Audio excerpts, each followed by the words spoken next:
Okay, so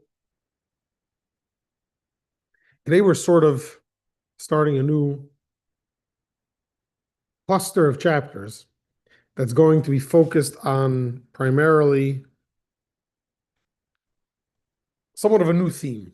Well, part of the general theme, but they tell a story of a excuse me, a villager, a shtetl yid, that went to the big city for the first time, and he needed somewhere to stay, so he booked himself a hotel room. Comes into he checks in, he gets the key, goes to his room, he comes in, he sees there's someone else standing there looking straight at him. And the guy doesn't look too happy to see him. So he's like, wait, what are you doing here? I just booked this room. What are you doing here? The guy doesn't respond to him. Anyhow, he's frustrated, so he goes out. He um, goes back to the front desk, and he says, I don't understand. I booked the room, and there's someone else in there. So so the attendant at the desk uh, tells him, "Go back. You're just looking in a mirror." He's never seen a mirror before. Never been in a hotel before. He's been in his house in the shtetl. I think the word we can use for the next 5 chapters is a reflection. This is sort of going to be the theme, based on it's in Tanya. Tanya is to try to explain and to make accessible the verse, Ki karove lacha, that this thing is very close to you in your mouth and in your heart, to fulfill it, to do it.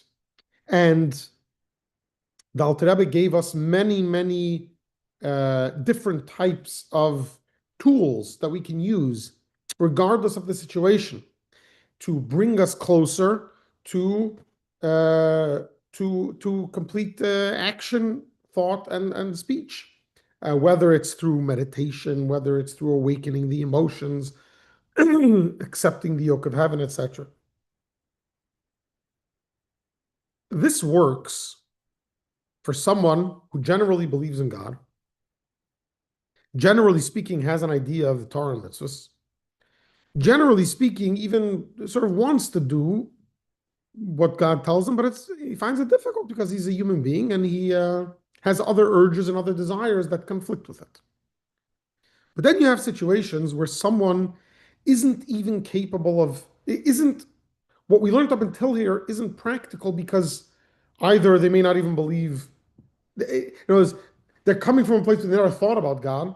They may have been raised in a non-Jewish environment. They know nothing about Judaism.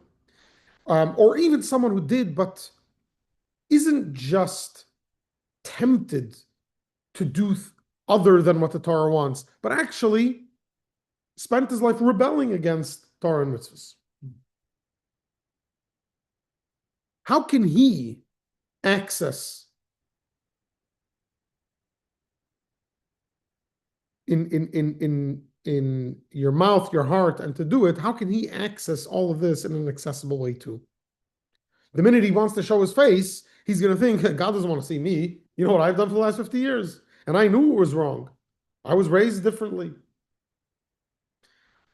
So in this current now, and from this chapter, the Alter Rebbe is going to start to give us a glimpse into a new way of thinking, a new tool, so to speak, that anyone can benefit from in getting closer to Hashem, not just in theory, not just in feelings, but in action as well.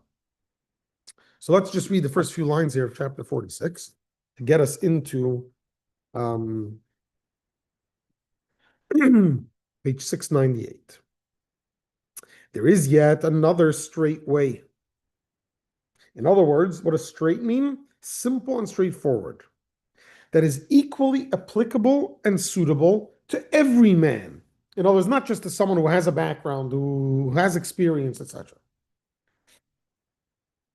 And this matter is very, very close, in as much as the technique involved is uncomplicated. You don't need to spend a lot of time on it. You don't need to have a lot of tools and background to use it. Very, very close to arouse and kindle the light of the love that is implanted and concealed in his heart. Because that we know we already exist. The question is how to access it.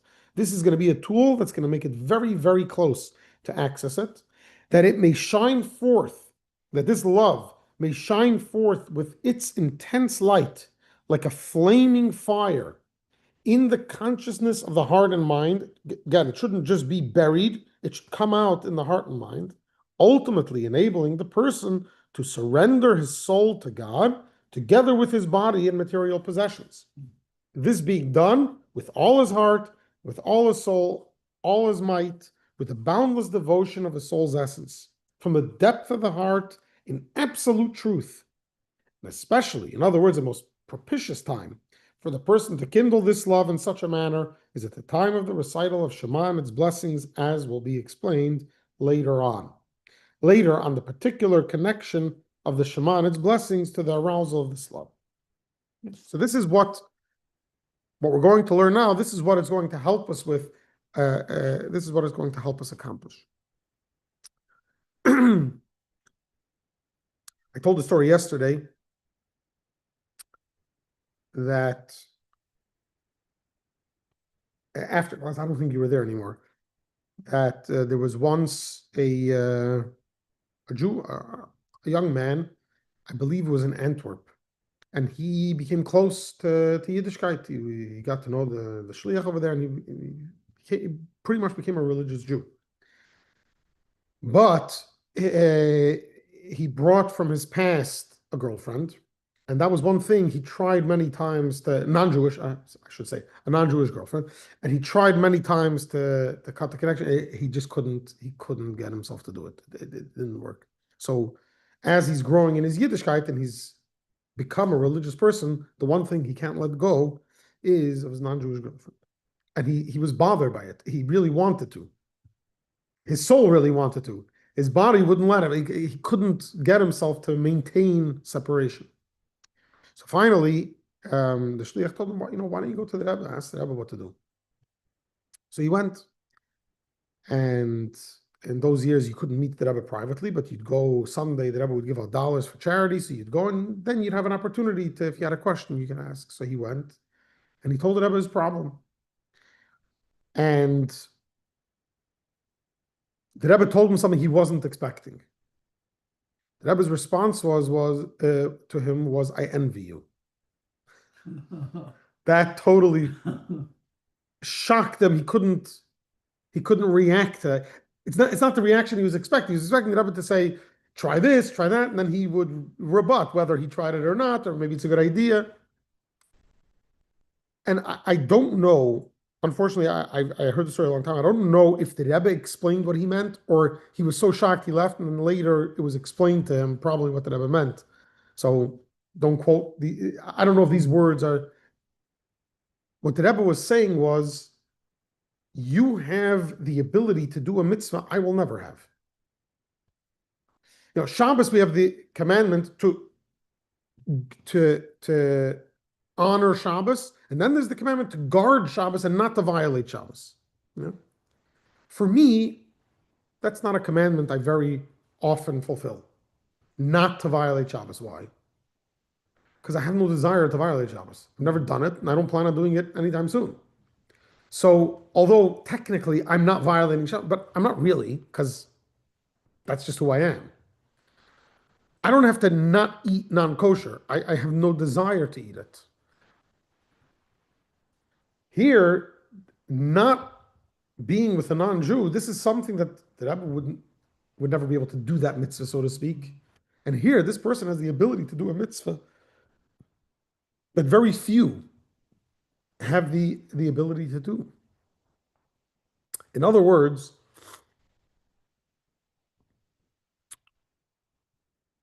even someone there is this pathway that even someone who committed many sins with a little technique, you could show him how far he can get in his relationship to Hashem, regardless of his past. It says that when you do tshuva out of love, all the sins become mitzvahs. Those are mitzvahs that tzaddik will never have. Eating pork is a sin. If you do tshuva out of love, that becomes a mitzvah because it's what propels you to do tshuva, that causes you to do tshuva, that elevates it. That's the only way to elevate pork.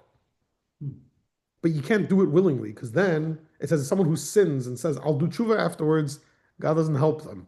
You're on your own. Then it's a lot more difficult. You can only do this after the fact.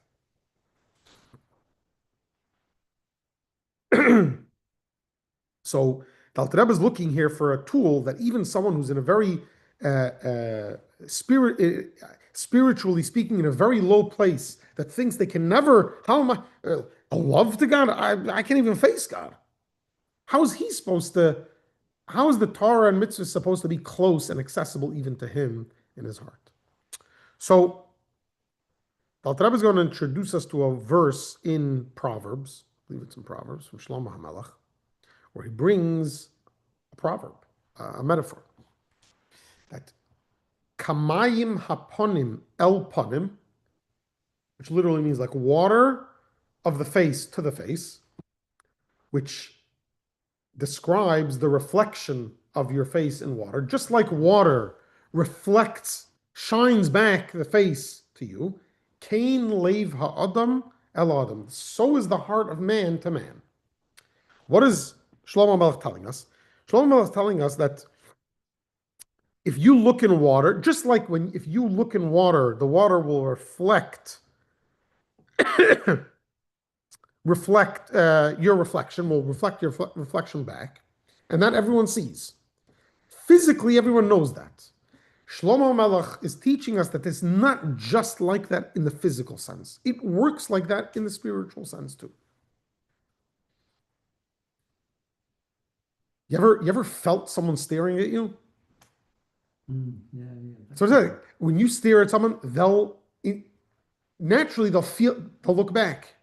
The same thing happens many times. When you see someone yawning, you yawn. A lot of times you'll find yourself smiling because you're looking at someone who's smiling, so you smile. So Shlomo Melech is teaching us that it's not just in the physical. You look in a mirror, you look in water, suddenly you see a reflection. Why is it like that physically? Because spiritually it's like that. Why does Shlomo Melech use water, not a mirror? A mirror is a lot more, would be a metaphor that everyone relates to. How many people think about, when you think about seeing yourself, think about water? Think about a mirror. This is beside the point, but I saw a few answers why he uses water. One is because in order to see your reflection in water, you have to bend down. In other words, you want to reflect the other person, or you want the other person to reflect you. You have to be a little humility. You can't just go around, I want everyone to like me. So I'm going to smile and force everyone, so to speak, to like me. Another answer that's given is that in order for water to reflect your image, the water has to be calm, stationary. It can't be flowing. It can't be raging. So if someone's angry at you and you're gonna just smile at them and hope that they smile too, it's not gonna work. You have to wait till the coast is clear, till it's calm, in order to effectuate this. But that's the point. The point is that you can. This is the point of Shlomo Melech in Proverbs, that you can almost create a feeling within another person by projecting that feeling towards the person.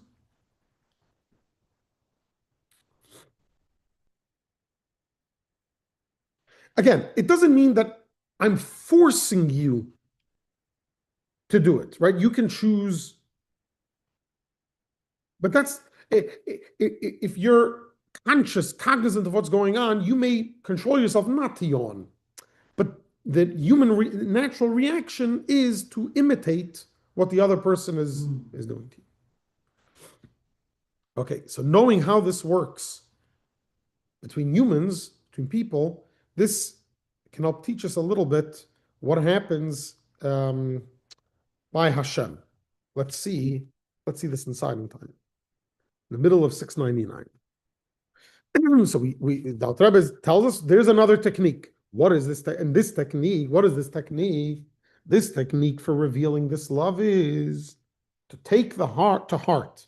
The meaning of the verse, as water mirrors the face to the face, so does the heart of man to man. Man here meaning human, doesn't mean man versus woman. This means that as in the case of the likeness and features of the face which a man presents to the water, the identical face is reflected back to him from the water. Yes, if you project a smiling face to the water, a smiling face will come back to you, and vice versa. So indeed is also the heart of a man who is loyal in his affection for another person. He's not just putting up a show, but he sincerely feels love, affection towards another person. For this love which he has for the other awakens a loving response for him in the heart of his friend also, so that they come to love each other loyally. By the way, this means even if you don't see the person, you don't see the person staring at you, and yet you feel someone staring at you.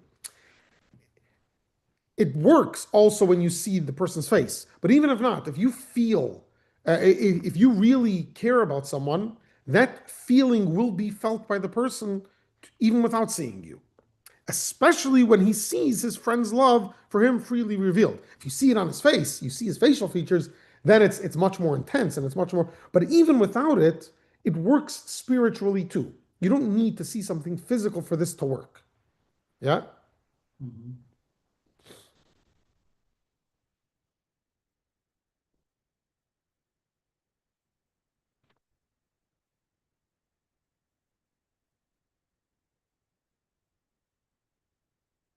Okay. There's a story about a leopard that was once abandoned, a baby leopard that was abandoned by its mother or got lost. And it found a herd of sheep. So it joined this herd of sheep. And one of the mother sheep took a liking to this leopard and nursed it back to health. And it grew up thinking it was eating like a sheep, drinking like a sheep, sleeping like a sheep, feeling like a sheep. Uh, the months get warmer, the snow thaws away, and it starts, and the sheep head to the river, to the stream to drink. They get to the river. All the sheep eagerly look, bend down to drink. The leopard bends down to drink and is frightened. It sees a leopard, and it knows by now that you have to be scared of a leopard, so it runs away. But then it gets thirsty again, and it needs to go, so it goes back, and again it sees a leopard, and it runs away. And the third time, the leopard, the sheep leopard, realizes it's seeing its own reflection, and that really it's a leopard. So it gives a roar or whatever, makes a sound that a leopard makes, and returns back to being a leopard. That's the parable that's brought.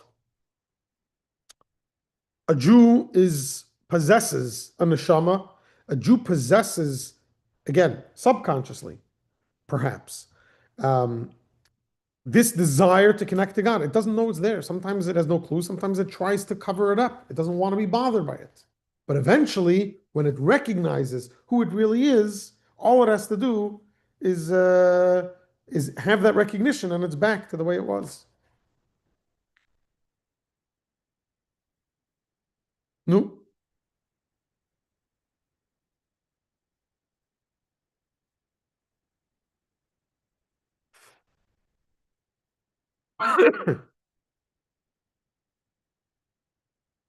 The same thing, by the way. It's not just it's not just the feeling alone. In other words, the type of feeling that if someone is sad and you project and you look at the person with a smile, that may get them to smile. But it's even the intensity.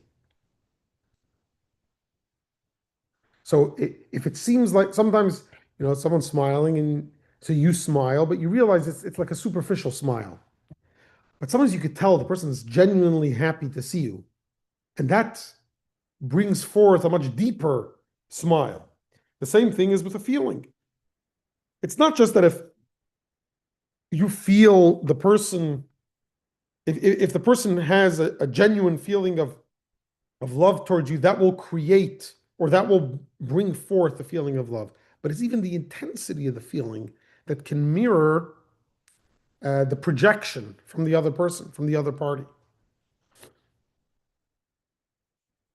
How do you know?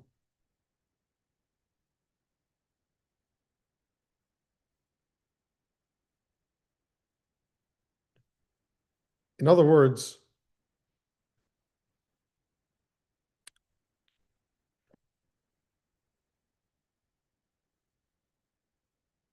have you ever experienced this? I mean, besides just feeling someone staring at you, have you ever experienced this concept, this idea of of feel either you saw someone else mirroring you or you felt like you were mirroring someone else's feelings? I can think of one.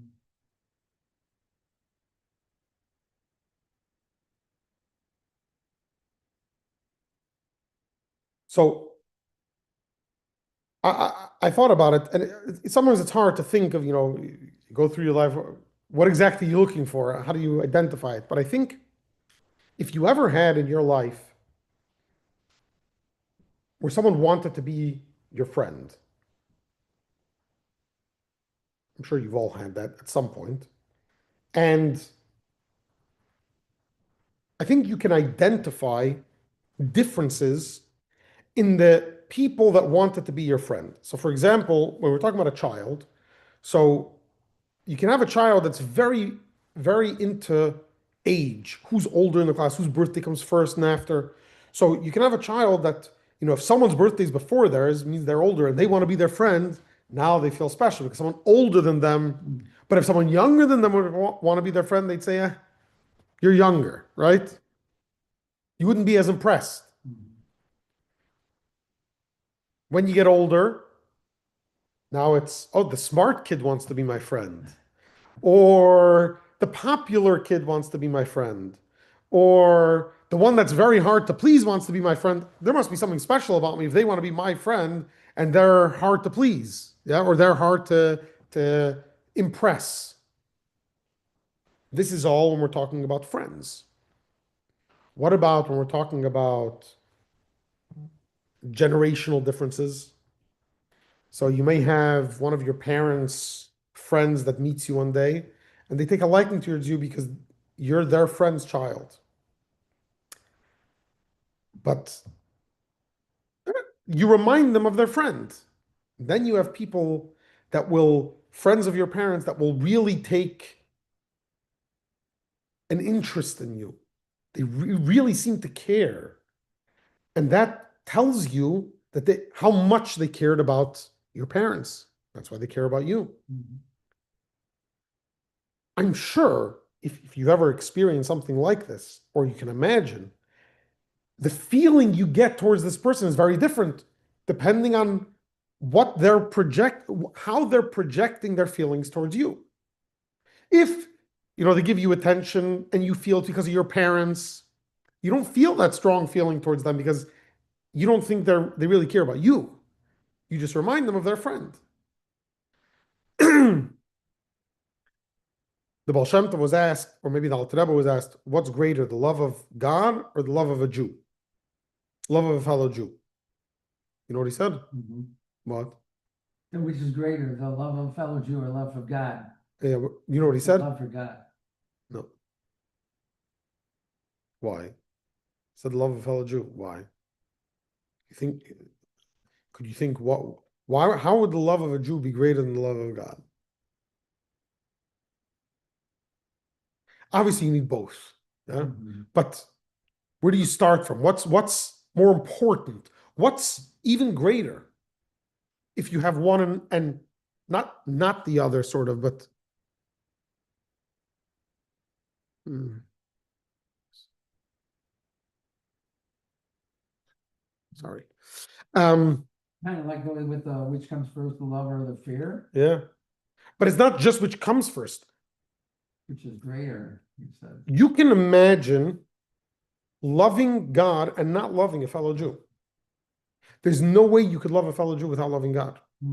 Not just that. Not just that. How do you prove that you love God? How do you prove you love someone else? By loving what they love.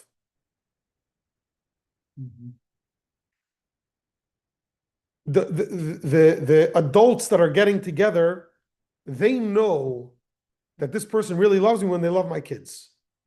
Yeah, let's say you have two people divorced or whatever, two people with kids that want to get together. How do you know this person loves me? If they love my kids, now I know they love me. You can love God from today till tomorrow. If you don't love his kids, what's the love worth? Then you don't really love him. You're just experiencing your own good feelings, your own warm heart.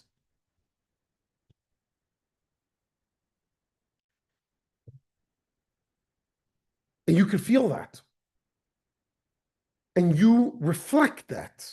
And it's reflected back to you as well. So now imagine we take this a step further. We say, at the end of the day, here you have someone that has somewhat of a relationship to you, somewhat comparable to you.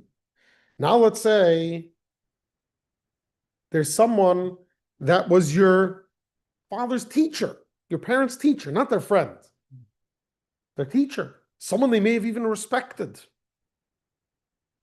That person finds out you're their child and they show a liking to you.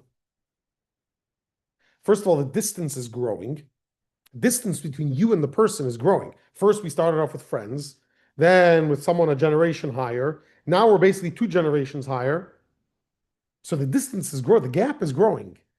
But your reciprocal feeling back is also growing. Because the gap is greater.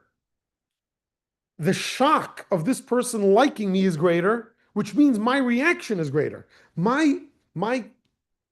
Yeah, does that make sense?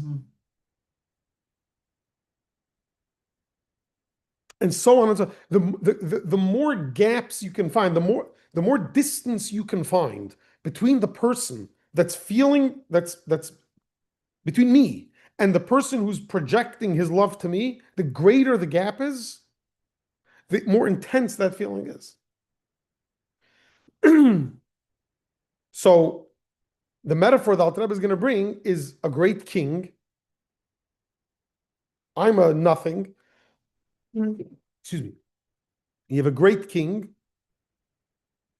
and the Alter Rebbe is going to describe what does this great king do.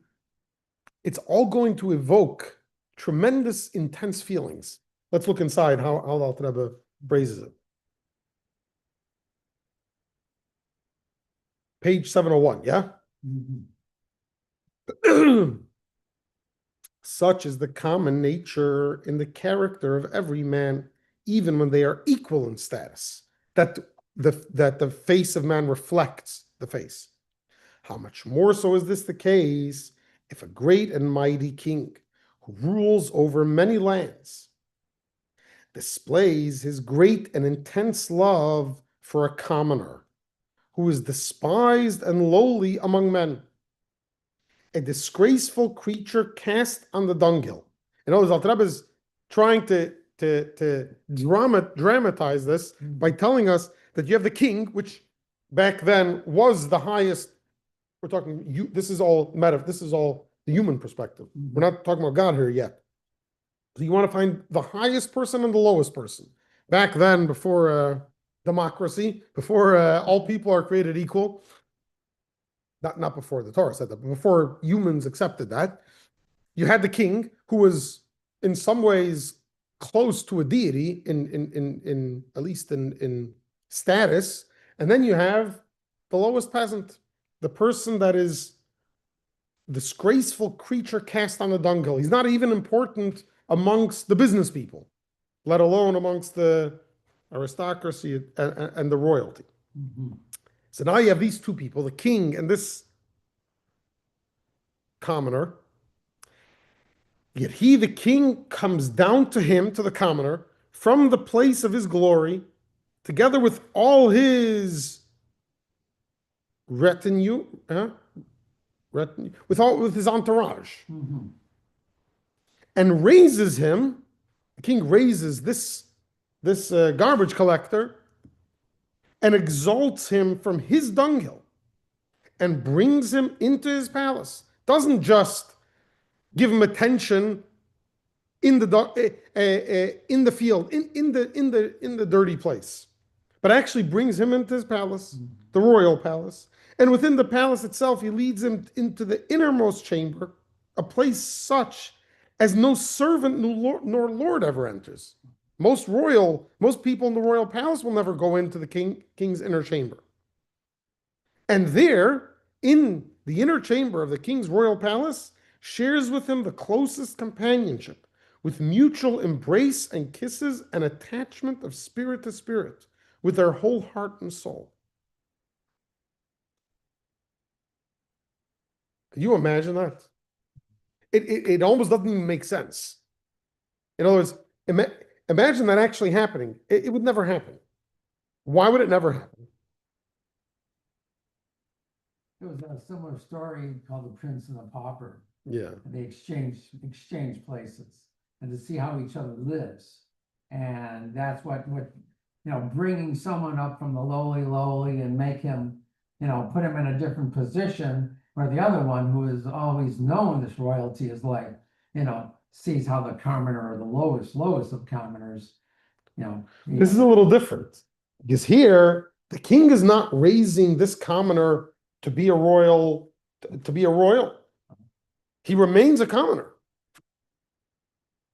The king just brings him into his inner chamber. The king is not saying, you stay here, I'll go there. The king stays with him. And the king embraces him. And there's a spiritual connection that's created between these two people that are as far apart as east and west. It's hard to even imagine it because why would anyone do this? Mhm. It makes no sense Yeah. because it creates such an intense feeling here that why? So no one even thinks about it. But can you imagine that? When you think about it, sometimes, well, you said as far as east and west, what about magnets? Magnets attract opposite ends, positive and negative, that they become close. Yeah, You but think the positive is higher and negative is here. but from the thousands of years of recorded history, I don't think you have an example where a king and the lowest person in the country got together like magnets. So why is It's an that? extreme, It's an extreme, but the point of the extremities here isn't so much. The point of the extremities here is to illustrate what would the commoner be feeling when the king does something so radical like this. And it's not just radical because no one has ever done it. It makes no sense really from the king's part.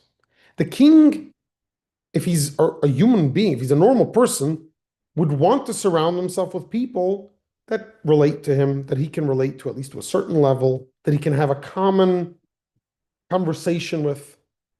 This king and the commoner probably can't talk about anything. First of all, the commoner may not even have a vocabulary, probably never got an education, for sure knows nothing about business, politics, etc. He collects garbage every day. They didn't have radios back then where you knew all the news. You knew nothing that was going on. Mm. There was no common dialogue. So if you imagine you're that person, what in the world does the king see in me? But it's almost overpowered and overshadowed by this king wants me. Mm. I don't believe it. I don't believe it. Overwhelming. It's overwhelming feeling. I don't believe it. It's why politicians that are liked, whether they're good or not, politicians that are liked are the ones that go around and interact with people individually. Because people, their egos are tickled when someone that should be sitting in Washington knocks on my door. There's something profound about that. Mm. I'm not saying it's always used in the right way, but you understand there's something profound about that. How much more so, page 702. how much more so will there be aroused of itself a doubled and redoubled love in the heart of this most common and humble individual for the person of the king, with a true attachment of spirit from heart and soul, from the infinite depths of the hearts. You ever saw the person who staunchly defends, I don't know if it's the teacher or the principal or a class of kids that are arguing if the teacher's a good teacher or not, or the siblings are arguing if the parent is a good parent or not, or if this trip was a good trip or not, or if the counselor, 9 times out of 10, the kid that's defending the person that's being debated, 9 times out of 10, if they're staunchly defending this person, he would have, this child or this person would have received some sort of closeness from the person he's defending. There would be something there that would arouse within him an intense feeling towards this person. They gave me attention. They care about me. That's why I'm going to defend them. It doesn't matter their flaws. I remember this in school. We had a teacher. Already, I was 16, 17 years old, and he was the Rosh Yeshiva. Most of the boys in school didn't really care for him. Not because he was not nice, or he was a little detached. He, uh, he'd sit in the front, he'd learn. If you had a question, you go and ask him, but he wasn't, for most people, he didn't come across as very caring and friendly. And for some reason, which I don't know why till today, he took a liking to me. My study partner would fall asleep half the time at the table. So he'd call me over to his desk and he'd study with me. And I caught myself later on in life, anytime a conversation came up about him, I would always point out that, that's some people's perspective, but it's not the whole picture. And it took me a while to realize there's a reason I'm defending him. I didn't think he was in teaching necessarily, I didn't think of him better than any of the other boys. And yet I still felt compelled to defend him because he reached out to me and I didn't think I deserved it, earned it. Definitely wasn't expecting it. So that created within me a strong feeling. And here comes the kicker. The top of 703, even if his heart be like a heart of stone and not easily roused to tender feelings of love for another, in such a situation, it will surely melt and become like water, and his soul will pour itself out like water with soulful longing for the love of the king. I can tell you the other way around. Child. And again, you have to go the younger they are. Shayna comes home from school and brings a picture. She said, Tati, I made this for you. It's so unexpected because you don't expect a 3-year-old to be thinking about a parent. You expect a 3-year-old to be trying to enjoy themselves, to feel proud of the picture and want to hold on to it themselves. That calls out a very intense emotion, a very intense attraction. Attraction towards the other person. The person feels attracted to you. You have an attraction to them. Could you imagine when it comes to God? Could you imagine if you're able to imagine that however high this king is, however low this peasant is, this garbage collector is, the distinction and the difference between those two isn't even a hair breadth of the distinction between me and God. God is the creator, I'm the creation. Can you imagine how far that goes? The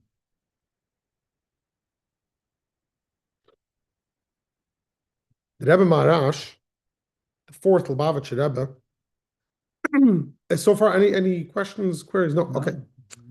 The Rebbe Marash, the fourth Lubavitcher Rebbe, he died very young. He passed away. He was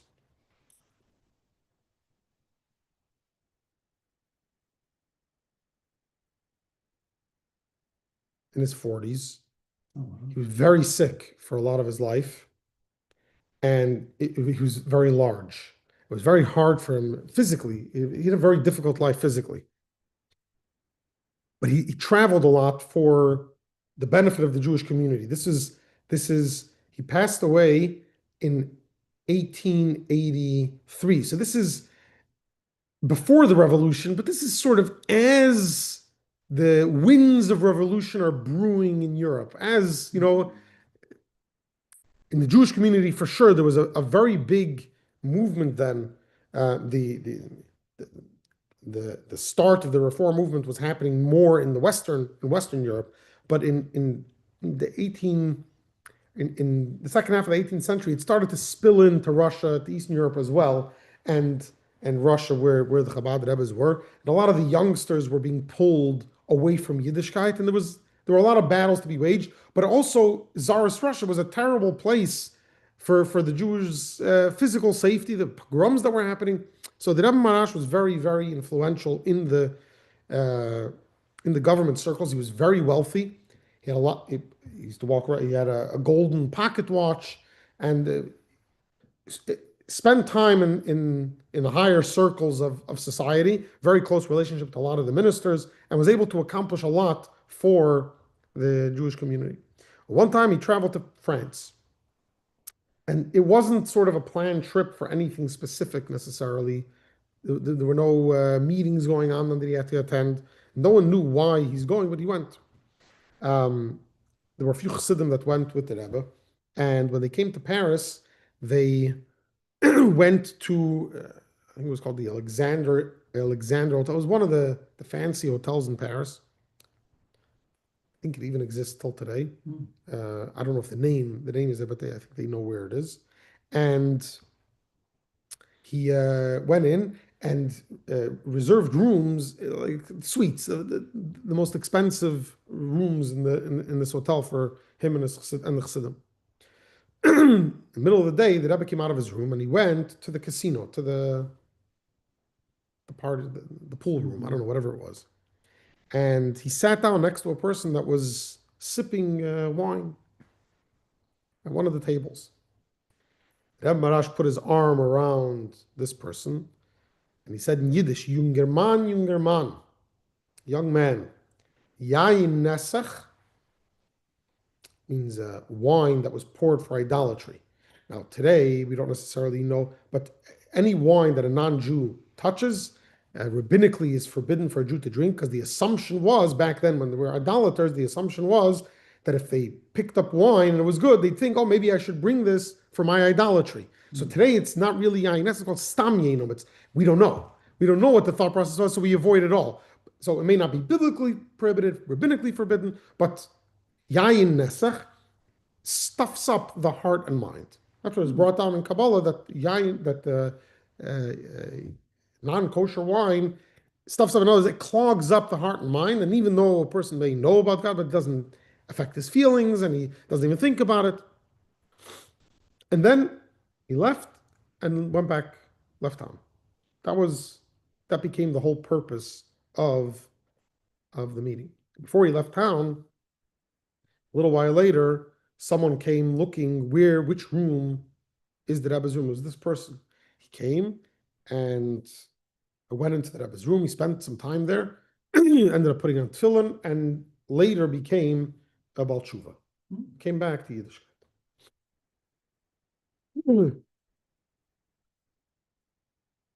So on the one hand, we see the tremendous potential for elevation that exists even by someone who totally left everything.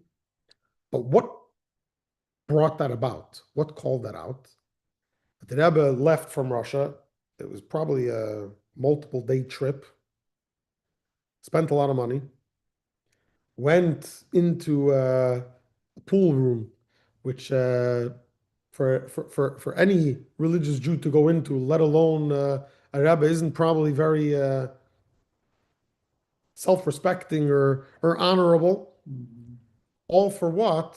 To take care of a Jew who left everything willingly. This person wasn't someone that was raised non-religious. He understood what the Rebbe told him. The Rebbe told him cryptic words that someone who wasn't raised Jewish in a religious way would understand.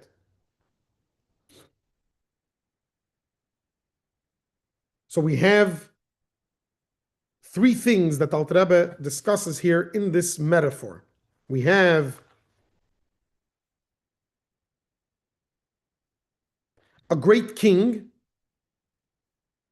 a very low person, and a great and intense love. All three are important. The higher the person, the higher the one party, the lower the other party, and the intensity of the love. This is all the metaphor. What does this have to do with us with Tanya? So we continue on the bottom of the page 703. In a manner corresponding in every detail to the said figure and image of the love shown by the mighty king to this most lowly individual, but to a much greater degree, because here it's God and humans, doubled and redoubled, infinitely more than in the parable, has our God dealt with us. It's just like what this king did to this regular person, in an infinitely greater way, God did this to us. Why? For his greatness, unlike the king, which has a limit, is beyond comprehension.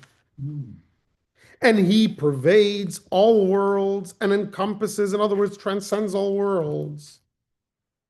And from the holy Zohar, as also from our master Rabbi Yitzchak Luria of blessed memory, the Arizal, it is known that the multitude of Heichalot, chambers, these being the specific levels within each spiritual world, and worlds which are infinite, and of the myriads of angels found in each world and Heichal, countless and without end. So does the Gemara note, it is written, is there any numbering his regiments of angels? Yet it is also, that's one verse, and yet it is also written, 1,000 thousands ministers unto him, and 10,000 times 10,000 stand before him. So there's a number, even though it's numbered in the trillions, but there is a number. So what does it mean when it says in Job, it says there is no, is there any numbering his regiments? So they're infinite. Are they infinite or are they numbered? Which one is it? So what does the Gemara answer? The Gemara answers 1,000 thousands. In other words, what is there a number to is the quota of one regiment. So each regiment has a limited amount of angels, but his regiments are innumerable. But there is no number to the regiments of angels.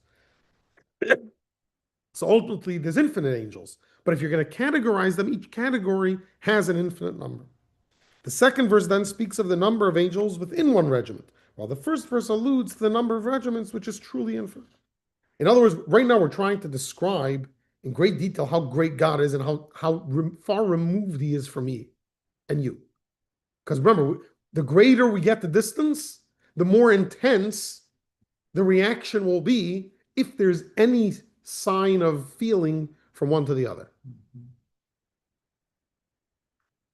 Yet before him, even though there's infinite angels, infinite regiments, yet before him, all of them are accounted as nothing at all and are nullified in their very existence, just as one word is truly nullified in relation to the essence and being of a particular soul. Right? God spoke the angels into being. So just like for me, one word is compared to me, one word is nothing. All the angels is what all the infinite angels is one word for God. So it's nothing compared to God. Because the soul possessing the power of speech. So you can't say one word or even one sentence has any kind of significance to the power of speech. My power of speech, I could speak trillions of sentences.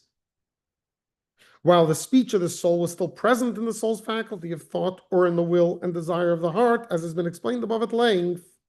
Yeah, so there's the actual power of speech. Then there's the way the speech is in the mind, right? When you're thinking, you're also thinking in words sometimes. That's speech of the mind. So the higher you go till the soul itself, one word, it's two different worlds. It's incomparable. Speech to the soul. And all these angels ask, where is the place of his glory? And they answer, the whole earth is full of his glory. In other words, the physical earth is full of his glory. That is, how is this world full of his glory? Because of his people Israel. So all the angels that number in the infinite are all asking, they're all looking for God. They all ask, where is God's glory? And the answer is down here. Why? Because we're here. For the Holy One, blessed be he, forsook the higher and lower creatures that are not the ultimate purpose of his creation, choosing none of them, but Israel, his people, whom he brought out of Egypt, the obscenity of the earth, the place of filth and impurity. Not through an angel, right? God could have taken his trillions of angels, sent one of them. No. Which is a created being, whose abode is in the world of Bria, Yitzir, or Asiyah, depending on which angel, nor through a messenger from the level of the world of Atzilus. But the Holy One, blessed be himself, in his glory descended there. As it is written, we say this in the Haggadah, and I have descended to save them from the land of Egypt, of the Egyptians. Why? In order to in order to bring them near to him in true closeness and unity with a real attachment of soul, so that the Jew's soul will be truly bound up with the Almighty. On the level of kisses, we had this before, right? The difference between a kiss and a hug. Level of kisses of mouth to mouth, so that the Jew's mouth be united with the mouth and speech of God by uttering the word of God, namely the halacha. And so that's the connection of kisses, of nefesh. Then there is the fusion of spirit, of ruach, of man with spirit of God, namely the comprehension of the Torah and the knowledge of his will and wisdom, which are truly one. God's will and wisdom are truly one with him. Hence, through Torah study, Jews become united with God in a manner of union of spirit and spirit. That's kisses. Also in a form of embrace. For Torah and mitzvot also affect the unity of an embrace, similar to a person embracing his friend with his body and arms. How do you embrace God? Namely, with the fulfillment of the positive precepts, which are with the 248 organs, which the human being possesses. Performance of the 248 positive commandments brings about the state of embrace, wherein God's 248 organs, so to speak, embrace man's. For the 248 ordinances are the 248 organs of the king, as mentioned earlier in chapter 23.